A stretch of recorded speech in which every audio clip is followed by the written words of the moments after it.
tuning in to the online broadcast network, AfterBuzz TV.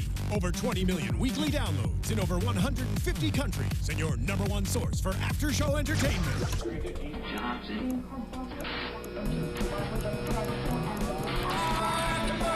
AfterBuzz TV, the destination for TV superfans. Producing aftershows for over 300 of your favorite TV shows, interviewing celebrities and showrunners, and bringing you behind-the-scenes exclusives. All thanks to E! Entertainment's Maria Menounos, producer Kevin Undergaro, and internet leader Akamai. Now, let the buzz begin! DC fans alike, today is an amazing day to be a DC fan. We'll talk about all the reasons why, but to start, I'm your host, Roxy Striar, and you guys can find me everywhere at Roxy Striar, alongside Lex Michael. Hi, that is who I am. I am Lex Michael. I am also on all of the stuff at the Lex Michael, and alongside me... It's Dave Child. It's Dave Child. Hi, I'm at MR Dave Child. Online and also on Instagram. Is that also known as Mr.? And Mr. Dave Child, yeah. Okay, and Frank Moran sitting next to him. Yes, you can find me on the Twitter at HappyGoJackie. Did you guys catch the joke on what we're doing here, being our own Kevin Smiths at the table? This is how Kevin Smith hosts, so this is how we're going to host as well. And by the way, no shade to him. He is amazing. If I could spell it out quick enough, I would do that. I think you guys already know that I'm a fan, but everyone else is a fan. So can you explain for the people out there who don't know why Kevin Smith is so great? I love it. All right, guys, we are covering two different things tonight. First, we're covering DC's Legends of Tomorrow, Their Time Is Now, which was a really cool way to get us into episode 1, which is premiering on Thursday, so I'm excited about that. And we're talking about the Dawn of the Justice League, which was the second half hour that we watched, where we got to see Suicide Squad's trailer premiere. Or, sorry, not their trailer. They're calling it their teaser clip. Well, they first said sneak peek, and then after a while, Kevin Smith just kept saying trailer. Yeah. So I think it's a trailer. Okay, we can call it a trailer then. And we got to see a little bit of Wonder Woman, which we're all really excited about. Really cool. I just need to know from you guys a little more, because we're starting to host a whole panel together, and I need to know what your DC backgrounds are. What shows are you watching? What movie are you most excited for? Just get me a little pumped up on you guys. Starting with you, Lex. Me? Okay, so I very much grew up with this stuff. For me, it was at first obviously the Tim Burton Batman movies and the Donner Superman stuff, and then... Why do you say obviously? Oh, I say obviously just because it was there before a lot of some of the rest of this other stuff was. But for me, maybe the biggest and most significant turning point in my relationship with the DC Universe was when I discovered the Bruce Timm DC Animated Universe series.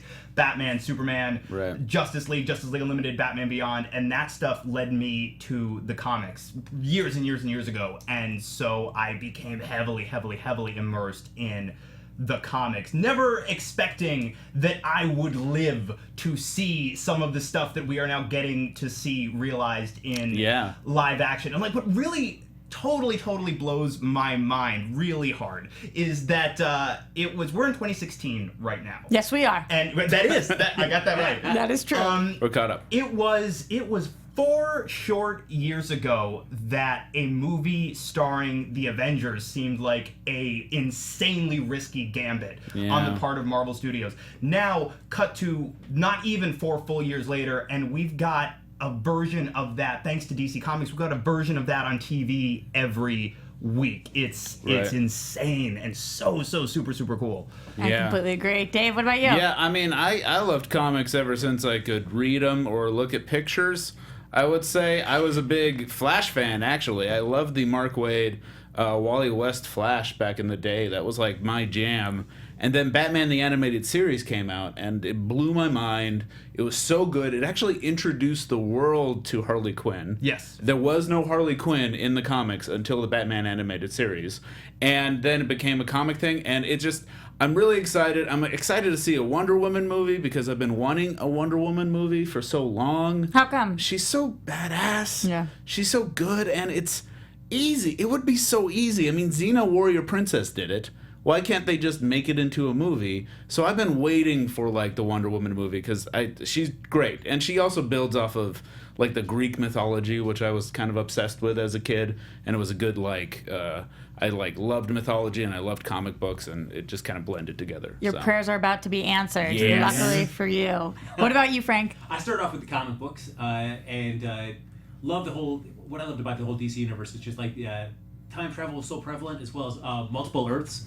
Anytime Earth 1, Earth 2, just so fantastic. So huge old school Earth 2 fan.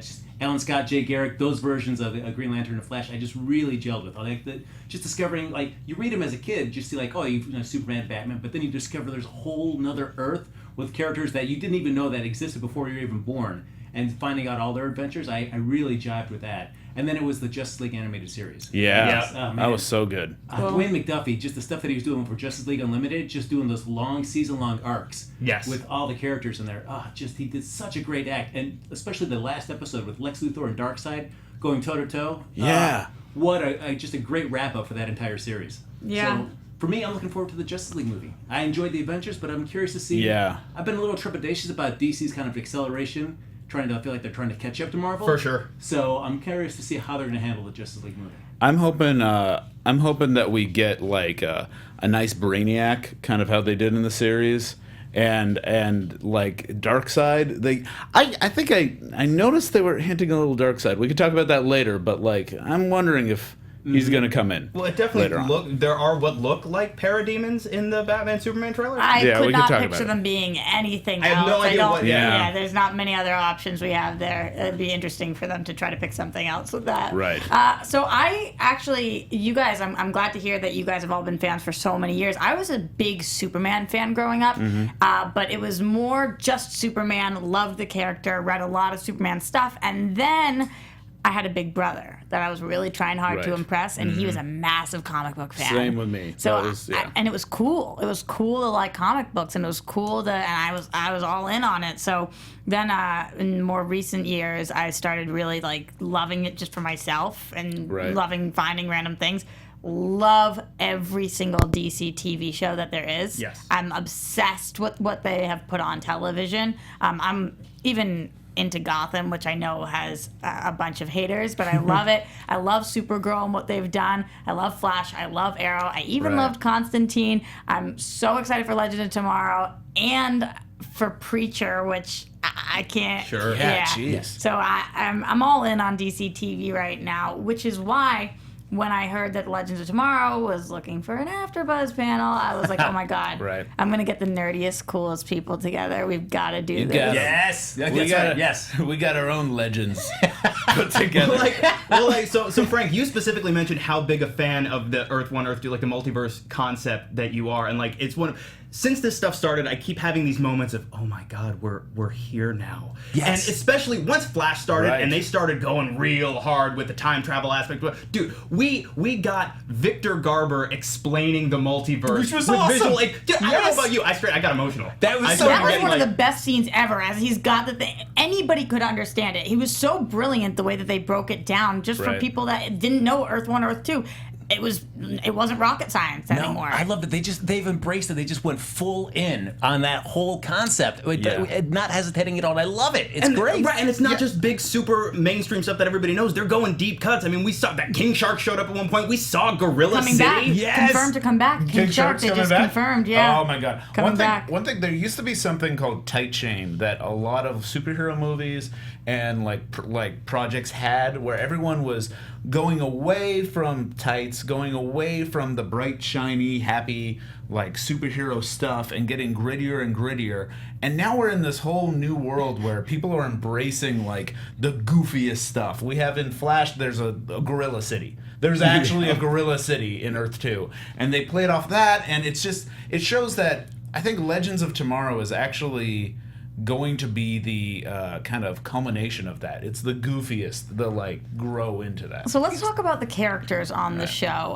Right before we do that, though, I want to know from you guys, did you feel like this was enough of a filler if you didn't watch Flash, if you didn't watch Arrow, if you don't know these characters, for you to go into this show cold? Or do you feel like that wasn't the point of this. It was a refresher for those of us who already love it. I would say it's a refresher because I think Legends of Tomorrow specifically is aiming at the geeks that just collect everything. That collect, and by collect I mean watch everything and know as much as they know, at least about the TV universe. That they're able to be like, okay, all right, now I remember where that character's from, and they replayed the all the stuff that they are doing to build up Legends of Tomorrow. So I think it was just a refresher. I think if you're going in cold, you're still going to be a little confused. Okay. As confused Yeah. as you would have been if you saw Flash without Arrow, or more confused than that? More confused than that. Because Yeah, I think you could watch Flash from the beginning and it just seems like a guy that, you know, is in an accident and everything. You and get everything you happens. get Barry's entire origin again Right. in the Flash pilot, whereas you have a team of how many are there? 6, 7? That's a lot of people to 8, Yeah. establish in that first episode. And I think we'll Right. definitely get pieces of it. There'll be a lot of references, and I think over the course of the season you'll be able to build the backstory for yourself as an audience member if you hadn't seen it. But I definitely think much like in comic books, it's all so interconnected, and it's so there are going to be a lot of references to stuff that if you didn't see it, you won't know. Certainly, my biggest worry is it going to be something like Agent Carter. 13 episodes were able to just really tell a nice, tight story that first season, so it was great. But with this, there's so many characters. Is 13 episodes enough? Or there's just going to be like some characters aren't going to be a service as much as I'd like to see them. Certainly, as a Firestorm fan, I really want to get deep on him, but I feel like, if he doesn't get that much attention because they have so many other characters to address as well. Not that it's that many more, but I think we have 15 episodes in Oh, our 15. first season. Right. I think that's what they signed for. One of the characters that none of us have seen on TV yet is Rip Hunter. Yep. So he's our newbie. What did you guys think based off of the preview tonight? I think he looks good. I mean, he also comes from, like John Barrymore in Arrow, he comes from that kind of Doctor Who, like, you know. Isn't it great? Like geekdom. it's fun that Rory gets to be the Doctor essentially. Yeah, now. it's the fact that he was a guy that was like traveling around with the Doctor. He played a guy traveling around with the Doctor, and now he is basically the Doctor, coming back in time and taking people back in time and having companions of his own. That was enough for like geekdom to kind of latch into. And he's also he is like a superhero character. He is a DC character, Rip Hunter, who Right. is like a time traveler and goes around and saves the day. So I'm excited to see him. I think it's good to have one new character kind of bring everyone into the adventure. He did seem to be leading the group, though, which Yeah. is a very tall task, considering who the other members of this team are and what we've seen them do. True. Although if somebody traveled through time and said like I think I'm probably gonna follow him for a little bit. Like yeah, I'll Right. follow you. Like you travel, you can travel through time. I'll do what you have to say for a He little also while. seems to be the one to set up the rules in the time travel universe, because you kind of need rules when you play with time travel, and I think he's the one to be like, hey, don't bunk your mom. Hey, don't kill your grandparents. Hey, don't do that. all He's- generally good principles. Yeah, you Important know? things, yeah. Yeah, so I think you need someone to set down the ground rules. You need the Doc to the Marty. I think everyone else is Marty and he's the Doc. Speaking about that time travel, I was reading an Andrew Kreisberg interview who was talking about how people keep asking, which rules of time travel are you following? Like, which ones are you Right. guys going to follow? And Yeah. he was like, well, the ones we create, Right. because it doesn't exist as far as we know, so we can't read about the facts. Yeah. So Right. we shall Sure. make our own. Yeah. Shout out to Back to the Future. Love those movies. Like, that's Yes. pretty Yeah. much what he said. I want to fact check my time travel. Guys. Yeah. That's really important. There's to me. a famous quote to John Landis made to his son Max Landis, I think. Said like, okay, you're gonna start writing movies, you're gonna start doing your own thing. Tell me, what are the rules for killing a werewolf? And he started being like, oh, well, silver bullet. And he's like, no, whatever you want them to be. They don't. There is no rules for werewolves. It doesn't matter. Because they don't exist. Yeah. But now, that all being said, this does take place in the same universe as Arrow and Flash, where they already have established time travel as a thing. So they haven't really, now even though Barry's done it a couple of times now, they really haven't established too much as far as concrete rules, other than you can go back and alter things that will affect your present when you come back to it. Right. True. With also the caveat, if you change something, it basically something else is going to happen in its place that you can't really predict. Like time karma. Yes. Yeah. He also did say that whatever rules it was that they created, they were going to stick very clearly to those rules, which I like to hear because I hate when you're watching a show and every time it's like, ooh, that's a loophole. Ooh, there's another loophole. Right. Did they think this through at all? Like all of those things. So we have seen in Flash. I'm sure they'll hold true to that. Although it didn't really affect anybody but Cisco, and that's only because he could vibe. Right. So we didn't really see the negative sides of it as much. It seemed like he just did good things, except I guess he did. Wasn't he like he did start a relationship With Iris. They had a little kiss. They had a kiss, and then that kiss is now gone. Yeah. Except he remembers it. Oh, poor No, him. I value time travel in terms of how much how well they close the loop. So if they can really plant the stuff out right ahead of time, so you know exactly where they're going and they're able to stick the landing. Right. Unless it's like Lost, where they plant all this stuff and they really didn't know where they were going, and they kind of just drop stuff and they don't really kind of stick the landing by the end of it. And you're like, all right, you guys didn't really have it all fully thought out. 4, 8, 15, 16, 23, 42. What? Anyway, on that note, let's talk a little bit about Hawk Girl, Hawk Man. I have such a girl crush on Sierra Renee. I think she's like the most adorable thing that I've ever seen. Sure. And I thought she crushed. Got a little attached to her and Cisco for a second, though. How did you guys feel? I think I still am. Yeah. And I think that's... It's the same problem with... Actually, I'm still attached to Felicity and Barry. So it's like, it's they introduce these like, oh man, that seems like a good matchup. And now they have to introduce a new guy and the true love of hers. But they're playing off of... And this goes off of the...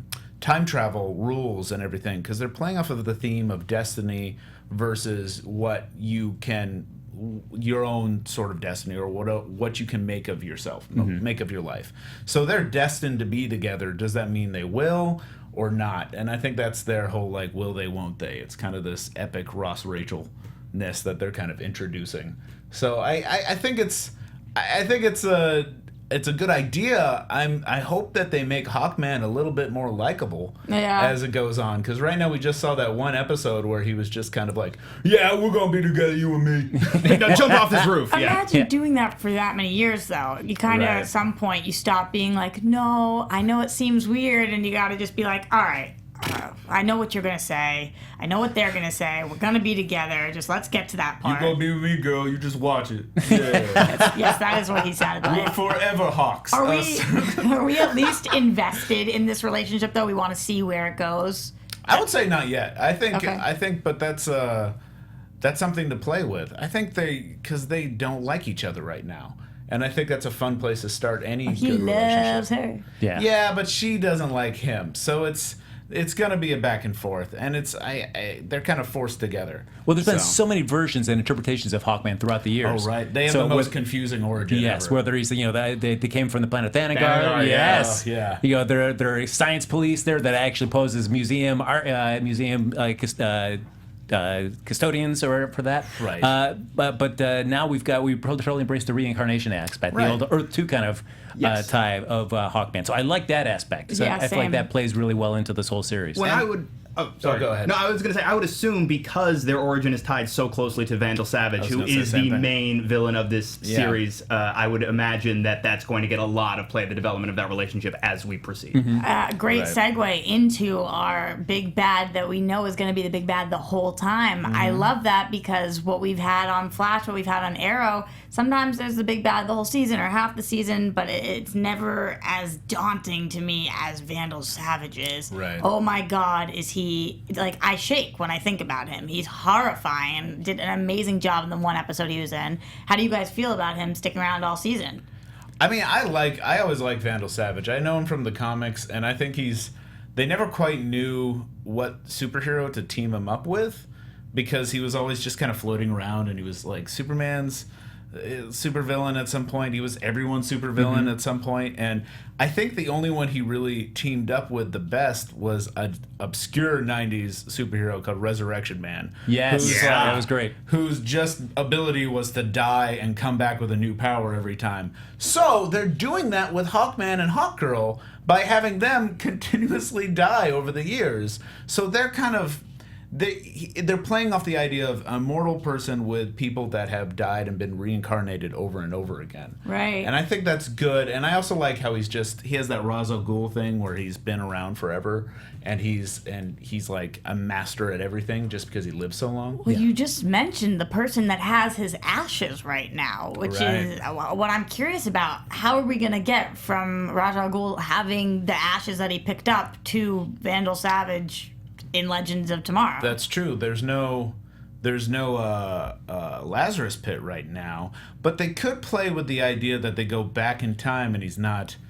They're stopping something that he did in the 70s. Mm-hmm. Yeah. And then I think maybe, this is my guess, they might change something so he doesn't die in the present. Lex, what do you think? Well, I'm saying even if he does, like exactly what you were just saying, you could jump to any point on the timeline and through some mishap, Vandal Savage is suddenly anywhere that he wants to be. Also, really enjoy that this actor's name is Casper Crump, which is an incredibly comic booky name. Lord. I almost wish they didn't need him to play Vandal Savage and they just put him in the makeup and costume and let him be called Casper Crump. Do you think that was his birth name? Because if so, great parents. Amazing. I need that. I love it. Okay, you also mentioned Lazarus Pit, which brings us to a girl that we have not known what to do with on these shows. We've killed her. We've brought her back. Twice. Yeah, multiple times. She is now the White Canary. Right. Are you guys excited to see Sarah again on screen? I am, because I felt like she was such a more interesting Black Canary for me. And so I was like, I wanted to see her. I didn't know actually. I didn't want Kitty She was Cassidy. the best of the Canaries, Yes. I think. So Yeah. it's nice to have her back. But you also knew that since she really Strange wasn't sentence. the original Black Canary, she was doomed. So she wasn't going to be Black Canary forever because it was. Right. Because she She wasn't Dinah Lance, so it was Right. like it wasn't going to last. So I'm glad to have her back because I thought I enjoyed her much more.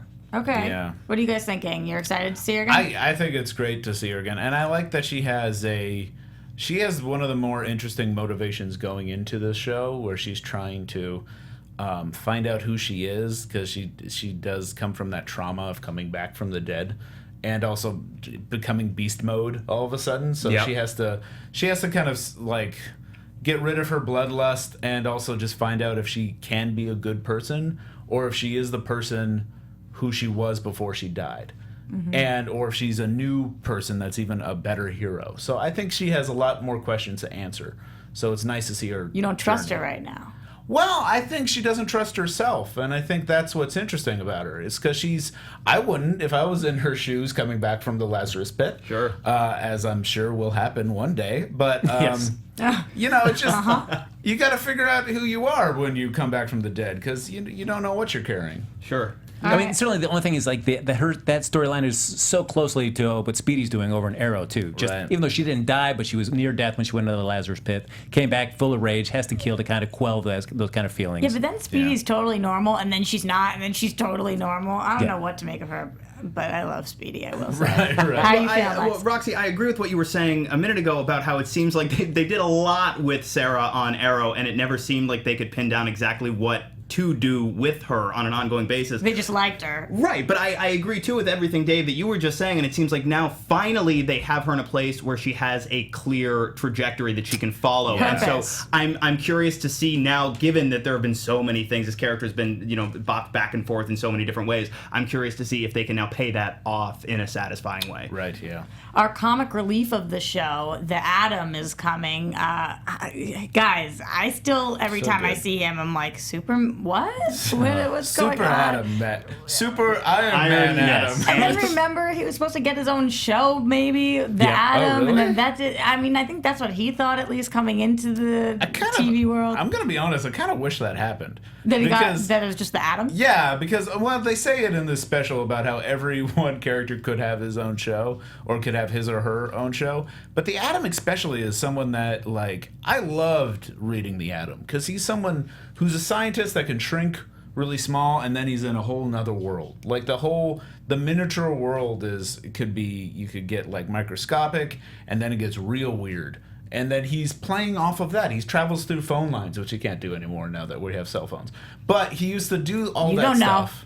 Well, that would be harder. It would be harder. In the made-up science of comics. But, Make your own rules. yeah. But now he's like... It's interesting because they made him into a Iron Man that shrinks in a way. So he's become a muscle as well as like a scientist. So I'm curious to see how he's going to fit. Are you just talking about his uniform, or are you? Well, he's flying around in an outfit that shoots, lasers. Some of the effects. I want to say it was season 3, towards the end of season 3 of Arrow, or maybe into season 4, when you finally start to see him flying around. Some of the poses he's in and the way that suit is animated. Somebody had to be going. So we're just doing Iron Man. Then, right? That had to be the direction, right? Yeah. But I feel like that's and now, of course, it's the same thing, but he's Ant-Man as well because he has the ability to shrink. Right. But I love what Brandon Routh did with that role on Arrow for the entirety of the 3rd season. I think I was the only one on the panel for whom that he was my favorite romantic interest for Felicity. Great. Yes. Easily. Yeah. Are you still mourning their breakup? I do not accept that they cannot be together. I will not. I still ship this hard. I'm with you on that. Unless she dies. You know. Roxy, come on. Alternate timeline. Just pull her out of the time stream somewhere else. Done. Oh. All right. Yeah. Okay, that's what the new mission is of this entire team. Yeah, Get Felicity. Go with- get Felicity. Vandal Savage is out by episode 3. The rest of the series is about how do we keep Felicity from spoilers getting shot by Damien Dark's people. But I loved watching the two of them together because every time they were on screen, their back and forth felt to me like watching like a 1930s screwball comedy. Mm-hmm. Right, yeah, because he has that like optimistic thing going on, and he's my favorite. The whole optimistic thing. It's a little confusing to us. Yeah. Well, it's like he's my favorite part of comics. He's like what comics should be. Is just like bright, happy, everything's going to turn out well, and it's going to have a happy ending in the end. But he's my least favorite reinterpretation of a character from the comic book to the screen, only because they added so many of the Iron Man elements to it. Sure. Like he was already made him great. too complicated. Yes, he was already great. The ability to shrink and go microscopic is such a cool, interesting idea. The Iron Man stuff just seems so tacked on, and my least favorite part of that character. Well, I'm hoping with this new series that now they're going to simplify it more. They're going to like play with the idea of that he's just shrinking and he's a happy-go-lucky guy that can shrink, and maybe that'll just be his role because they already have like enough ray guns and people with just super heat ray and stuff like in the team. So there was another character that I feel like they might not have known what to do with, and they realized they had gold on their hands, so they were like, okay, let's just push them over to Legends of Tomorrow, and that's Firestorm, who is 2 different people who actually used to be a different one of the 2 people. Now they've narrowed it down to these 2, moving over as Firestorm. Really, they just don't want to lose Victor Garber, I think. And why would you? I mean, he's fantastic. I don't think they want to lose Firestorm as a character itself either. Because That's true, but I just think that Robbie Mell was really good. Yeah, I would love to just be in the writer's room, just understand like what were the decisions. Was it something? Did he have a pilot that he was trying to do, and so that he couldn't be tied to this character for very long? But now he's coming back to as Deathstorm. as Deathstorm, so I feel like he had a pilot that failed. And CW, we know from Tomorrow People, they love him, so they're like, okay, Tomorrow People, oh, that didn't work. Flash. Oh, no, you have a pilot. Oh, let's put you on this CW pilot. Oh, that didn't work. All right, let's bring you back to Flash. They just don't know what to do with him. And with Firestorm, which I'm actually okay with. I'm ready to explore with them. Honestly, I kind of like him as Firestorm because, like, Victor or Jax? Jax. Okay. I actually kind of like Jax as Firestorm because I like this Friday Night Lights Firestorm kind of going on. Sure. And I think they needed, to be honest, more diversity in the cast. Mm-hmm. And I think Firestorm is a character who there's 2 different versions in the comic books. Mm-hmm.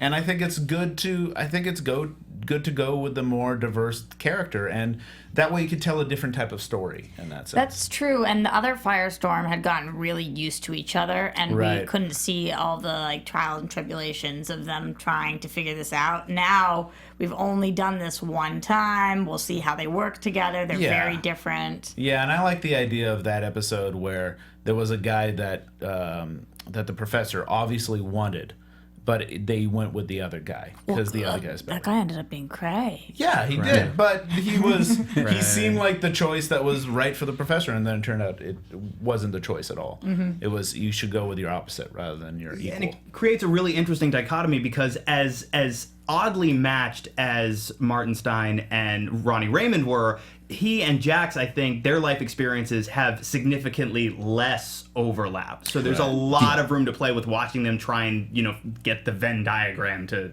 meet a little bit in the sense. Well, certainly, yeah, because in the comic books, I mean, in the TV show, Ronnie's a scientist, just like Professor Stein is. So it seems very compatible. But in the comics, Ronnie was more of a jock. So it's kind of cool going back in with Jax to kind of tying more back into the original comic book roots in that sense. You guys have sold me. I'm in on Firestorm. I'm back. We got her.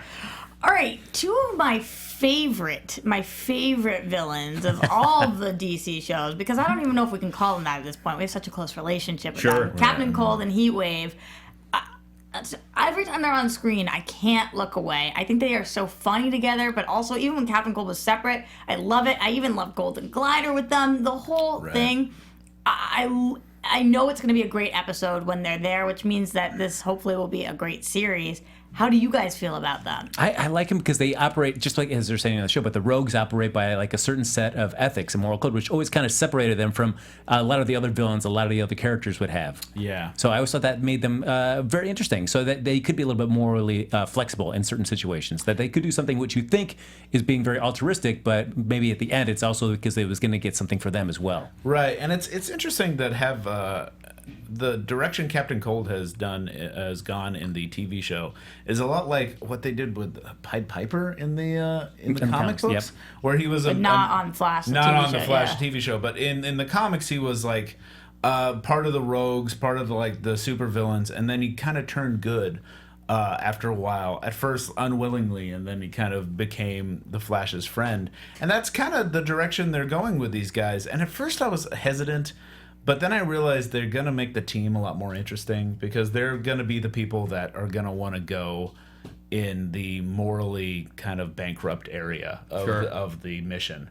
So it's nice to have someone who's willing to go like, yeah, but what if we just kill the guy? And then get paid for it. Yeah. Like, how do you feel? Berlanti tonight said the good guys win, and that really stuck with me. Like, the good guys win, and that's what we're supposed to feel. Yeah. Do we qualify Captain Cold and Heatwave as the good guys? Well, I feel like in the special, they were very, very briefly touched on it compared to everybody else. And I feel like that's the reason that you don't want to really kind of spoil anything that's going to be coming up, because you're bringing in so many assumptions that they're just the bad guys. They're going to be the monkey, monkey in the wrench, kind of, so to speak. So why not spoil? You don't want to spoil too much about how you want to play those characters throughout the season, maybe. I also think they could do a fun thing with White Canary and her relationship with these two guys, because she's someone who's coming from, she was an assassin. She was part of this League of Shadows. And she turned good rather recently, and then she died and came back with a bloodlust. So she's interesting. We think of her as a good guy, right? But she's kind of on the ropes herself. So it's nice to have someone who could tip her over the edge. Bad-wise. Yeah, and I like the idea, too, that maybe it's not so much... Captain Cold and Heatwave, to me, are not necessarily evil.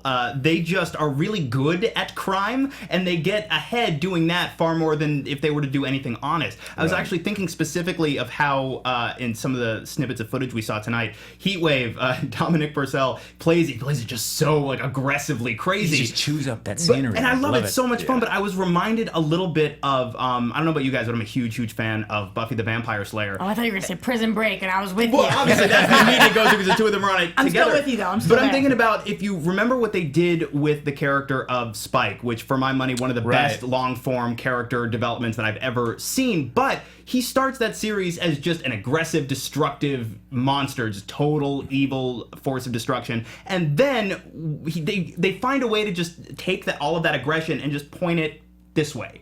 And all of a sudden, he becomes a very powerful tool for good. So I'm wondering if that's all it takes. It's like if Captain Cold and Heatwave together figure out, oh, well, we can get everything we want by doing this instead.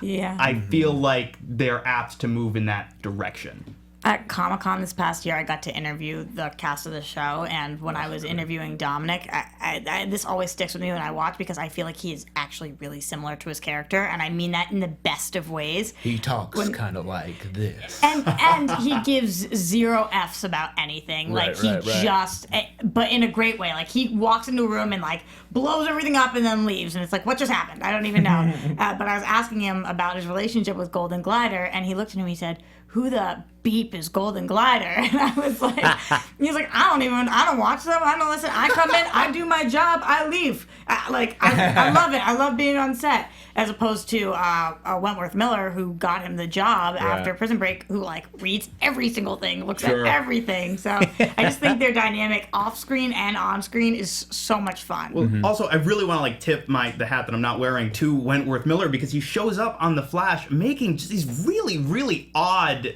performance choices.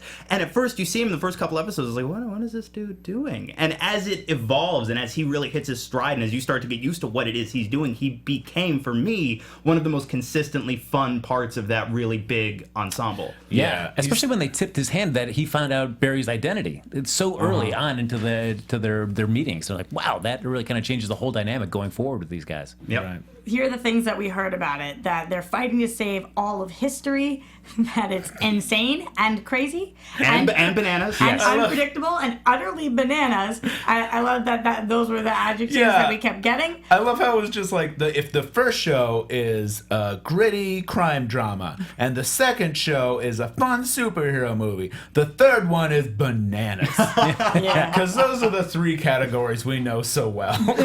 Because bananas is now its own genre, if you didn't know. We will be covering this show here live after the show airs, starting the 21st, which is this frickin' Thursday, guys. Cannot wait. We will be here at 9 p.m. Legends Pacific of time. 2 days from now. Brilliant. That was I like really- what you that was did really there. good. Any final things to say about Legends of Tomorrow other than we're so freaking excited? I'm excited for the fact that since it's time travel, that we're going to go back, since we're dealing with reincarnation with Hawkman and Hawkgirl, going back in time, meeting them back in some of the previous lifetimes as well. I'm excited to see what Easter eggs they put in from the DC universe throughout this whole series. I don't know if you noticed, but I think twice we saw Captain Cold like looking at kryptonite. And I don't know what that means, but he was looking at a green rock of some sort. And they're gonna, even if they don't bring the super people into this, The super people. you love could it. have like little nods towards the DC universe throughout the entire series. I mean, the promo says I saw like Men of Steel die and Dark Knights fall. Yeah. That combined with the kryptonite, what appears to be kryptonite. I mean, unless maybe, hopefully, we'll see Flash and Supergirl crossover at some point soon.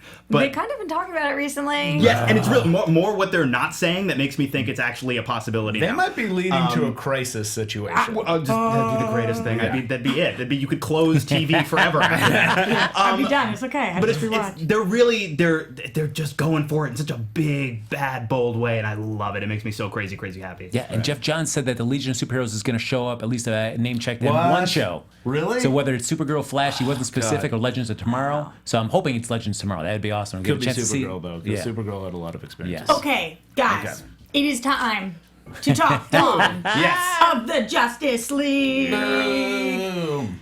Really, really interesting stuff we got here. So this was less of a recap. Some parts were recap, but it was more of a let's show you some things and tease you and confuse you guys so you can talk about it on a panel at AfterBuzz. Yes. I felt like I was at Comic-Con watching that, actually. Huh. It felt like Because a we had Comic-Con. great energy.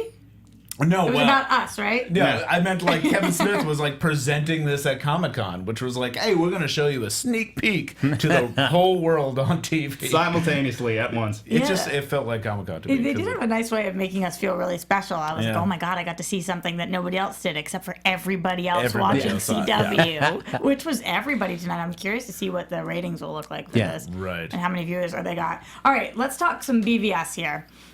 First of all, I'm sorry to call it that. I know that Dave has a little bit of an issue. I feel every time they said Batman v Superman, I wanted to punch Lex Luthor in the face. Or Even something. though we're aware that that is what it is called. I know. It's the idea that just say versus. at some point a bunch of grown people, probably around a long table, many of them I'm sure were wearing suits, got together and decided on the title Batman v Superman Dawn of Justice. I don't mind Batman versus Superman Dawn of Justice. I don't mind that long thing. Saying V out loud is like saying... It feels like it's saying, hey, have you guys seen Star Wars VI? Or have you I see what you're saying. You know, it feels like, okay, it just stands for versus. What else could it stand for? So anyways, that's my little tirade. What did you guys think about when they were talking every single one of the characters? Who were you most intrigued by of all of the BVS people, of all of the squad people, Wonder Woman, everything that we talked about? Was there one character that you were like, yes, gotta see?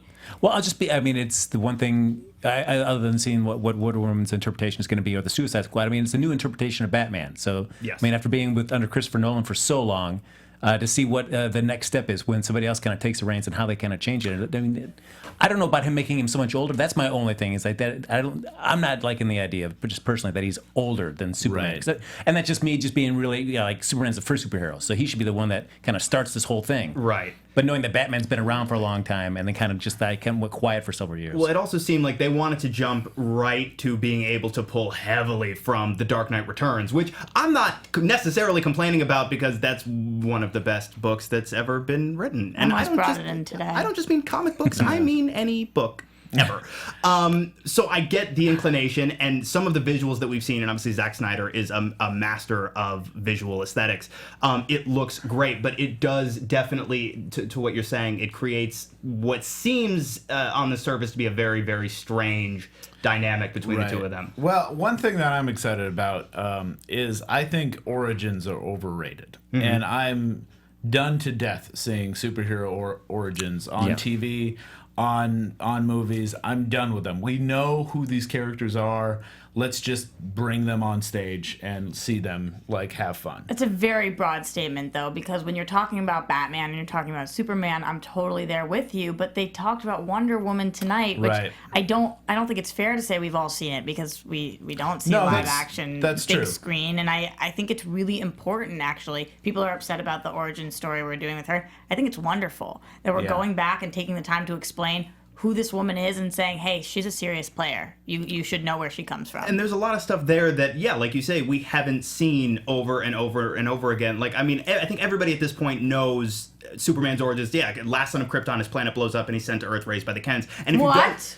Sorry, did I spoil something for you? But if you didn't know that now, every week on Supergirl, they're reiterating that for you. Right. I don't know. Same thing with Flash on Flash, or whatever it is. I don't know how many times now we need to see Thomas and Martha Wayne get shot. For example, we know we got it. And I think we are gonna watching it though. Is that because just his reaction every time? It's so oh my god, it breaks my heart over and over. Yeah, that was mean of me to say. I don't love watching against anybody's pain. But it's like if you say Themyscira to someone, their head just kind of, like they're a dog and they're confused. They just look at you like, right. You gotta put the tongue out when you do it, though. And even if you might know some of the broad strokes of Wonder Woman's origin, I mean, the touches that they're doing this, where they're setting it predominantly in World War I, which is really a cool time period that Wonder Woman's never been associated with. Always been like World War II and past that. So that's a really cool time period to place that character in. I thought World War II would be a really cool time period to place it in also, but I'm into this, and I'm into Chris Pine. I'm confused on how they're going to end up keeping him in the DCU, because you get a big actor like that, you have him in the early 1900s. You just cut to modern day, and it's like, you look so like your grandfather. That's it. Yeah, that will make me... God, Dave. Well, I think that it's important that we're like looking at Wonder Woman and finding out more about Wonder Woman, but I don't think we're actually going to touch her origin very much in the movie. I got the sense that the footage that we saw was actually from the Wonder Woman movie. Am I wrong? I believe that's correct. That's what I feel like we moved on to a little bit. It was the transition, from BVS to Wonder Woman. So that's kind of great. Just slid in there. I like the fact that we meet Wonder Woman because we know everyone knows who Wonder Woman is, even if it's just spinning in the 70s and Invisible plane.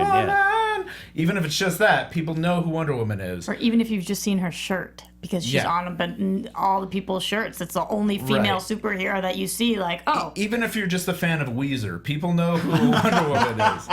But like, great reference. Yeah, but so having her just show up and then dive into her later, I think is great. And I think it's showing some progress in storytelling of superheroes, at least. Because it shows that we don't have to be like, all right, let's walk them through who this person is before we even see 1 inch of them. We can see the person and then find out more about them later. I love that one Wonder Woman shot that we saw where she kind of started kicking butt. Oh, God. Whatever that snip was. Yes. And I was like, oh my God, you go, girl. Because everybody complains that she's skinny and small. And I Yeah. just want her to be this big, badass machine. I even liked when she was like trying on the hat and glasses, because I feel like that was like an outfit I've seen from like classic Golden Age Wonder Woman. Yes. That's true. So it was nice to see just like, oh, they're nodding towards that. It's I think it's gonna be great. Like not obviously, like they don't need to sell these movies to me. Right. They already have my money probably more than once for each of these. But the quick shot of Diana on horseback swinging that sword around. Oh, You God. and Kevin Smith both Yes. love that shot. Come on! Like, what else do you do? How do you not want to go see that movie after that? Yeah, I agree with that. Any other Wonder Woman thoughts before we move on? They talked a little bit about Justice League. Yeah, well, I guess real briefly, there was a rumor that Chris Pine was being considered for Green Lantern. So we know that might be coming down further down the pipe. Would you like to have seen him as Hal Jordan, or you're like, I don't know, that's too far in the future. Steve Trevor, great choice. There were rumors about him being a lot of different people, and then same thing with Scott Eastwood, and then they Yeah. were reversed, and Right. with Green Lantern, and then which Green Lantern, and all of that. It got a little cloudy for a second, but I think this is a really strong choice for him, Yeah. as long as he sticks around, because I Yes. love him. I am excited for Cyborg, and I'm excited for Green Lantern, and even Aquaman, because I think people do not give Aquaman credit, and I love that they gave him to like such a big barbarian of a man. Oh my Yes. God, when he speaks, you listen. It's perfect because he has to be a king. Like, that's important with the Aquaman mythos, is that he's King Arthur under the sea. Yeah. And so they're playing off of that by giving him like a very kingly person. So Well, it's exactly what you said. In a world where Aquaman has been the butt of so many jokes for such a long, it's like, oh, he talks to fish, which is not untrue. But he's made fun of so much. but like all the fish guys. Right, all of them. Like, Big fish, all small of fish, krill. Some mammals under the sea too. But the way that you Mollusks. stop all clams, the Things are way getting weird, guys. the way that you stop all of that immediately is you cast Khal Drogo to play Aquaman, which I thought was brilliant. Yeah, I completely agree. I'm really excited about that. Let's talk a little bit more Green Lantern, because I want to know you guys' thoughts. Who are you wanting? Are you guys I don't know. Hal guy? What? I'm not wanting anyone, because I'm like, okay, the casting has actually been pretty good with all the movies. Like, I have my problems with Man of Steel, but I actually think the casting on that was perfect. It was spot on. Henry Cavill looks like he is Superman. It's so great. Like, even seeing him in interviews, it's just his muscles are just like, there's too many. There's too many. But also, you got the face that I just want to be your friend. It's perfect. That's what Superman should be. So, like, I think that they'll get Hal Jordan or whoever it is, right? But I'm excited to just see in space. I'm glad that they're saying Green Lantern Corps. Yes. Me Green- too. It's the Corps is the best type of stories where they're just going around space, solving space crime, being space police. That's great. That's all I need. And it's an easily understandable concept to anybody. It's basically just space cops. You're Yep, space cops, right. guys. That's we. So every police procedural you've ever seen, just imagine in outer space, guys. Yeah, and I hope they build off of the whole like Alan Moore short stories and also the even the Parallax Yellow Weakness stuff. I hope they build off of that, because I like the idea that even yellow being a weakness is only like part of the fear being a weakness, which is the opposite of willpower, which is what powers the rings is willpower. So fear would be the opposite of that. The storytelling is just so ripe there. So it's about time we do something serious with it. That's not just Ryan Reynolds. Reynolds, yeah. And you can do so much to build a wonderful ensemble. I mean, you've got a team in place already. If that's the route you want to go, you have your Hal Jordan, you have your John Stewart, your Guy Gardner, your Kyle Rayner.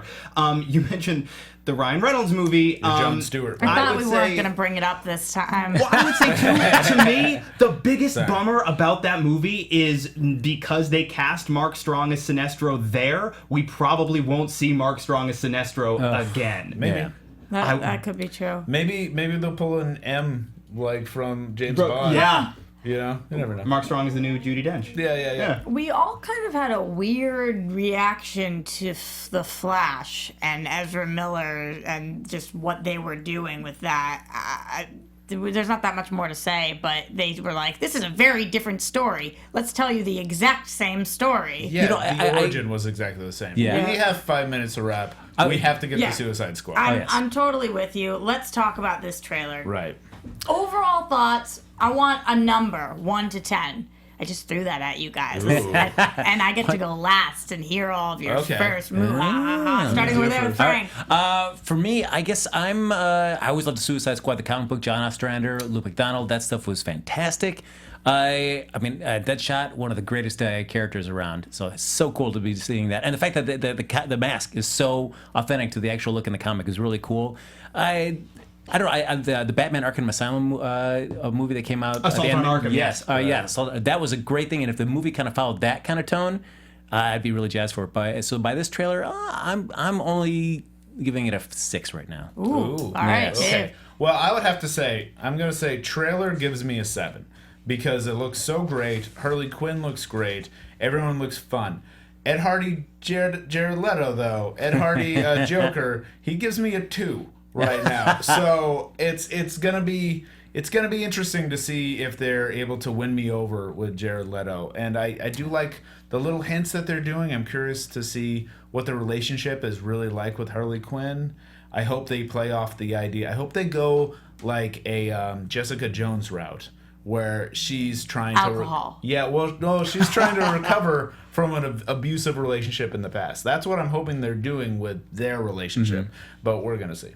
So I'm gonna similar to what you just said, Dave. I'm gonna say the trailer, which I thought was a very impressive trailer. I'm gonna say 7. And even though I'm still a little bit on the fence about Ed Hardy Joker as well, although I think the laugh is awesome.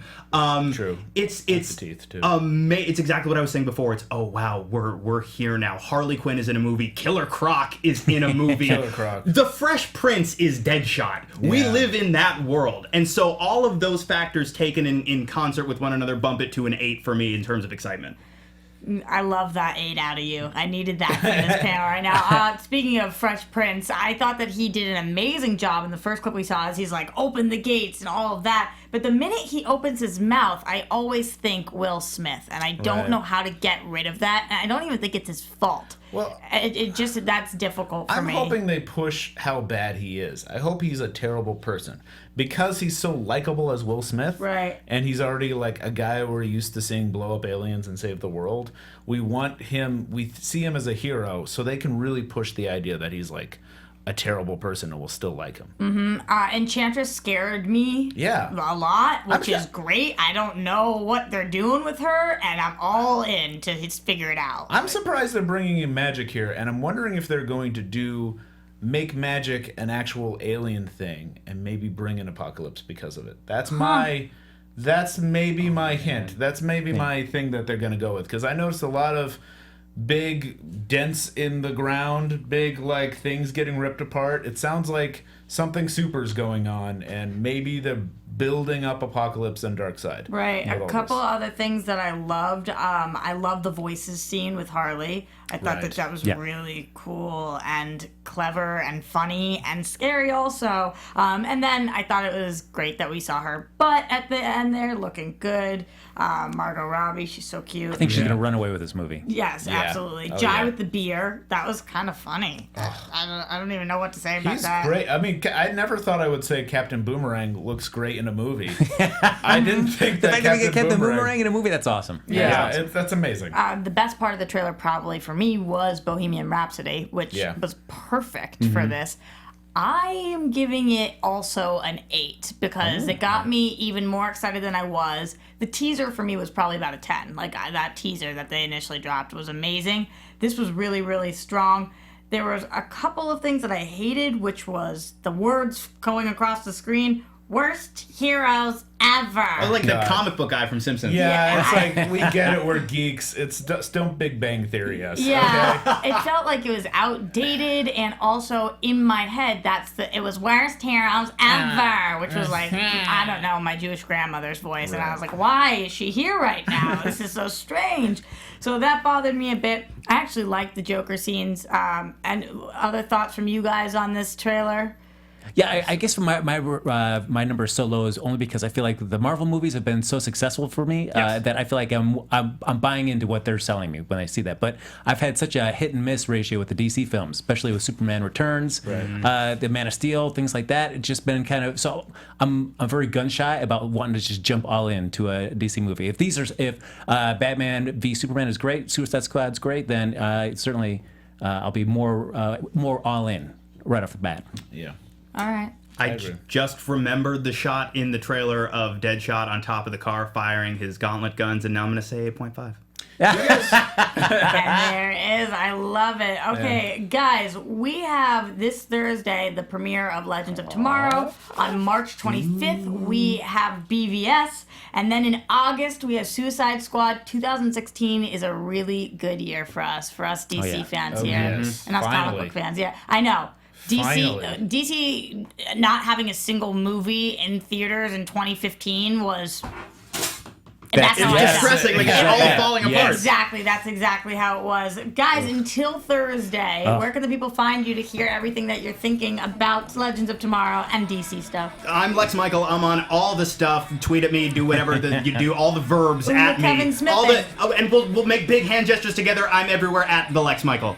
I'm at MR Dave Child. Find me, I'll talk about geeky things. Oh, there. I'm at Happy Go Jackie. And you can find me at Roxy Striar. You can find us at AfterBuzz TV, AfterBuzzTV.com, YouTube.com/AfterBuzzTV, on iTunes, on SoundCloud, wherever you are. Write us a comment. We love reading what you guys have to say. Yes, please. And especially for shows like this, you guys are the absolute best. I'm so happy that we get to be talking to DC fans every single week until Thursday. Mwah.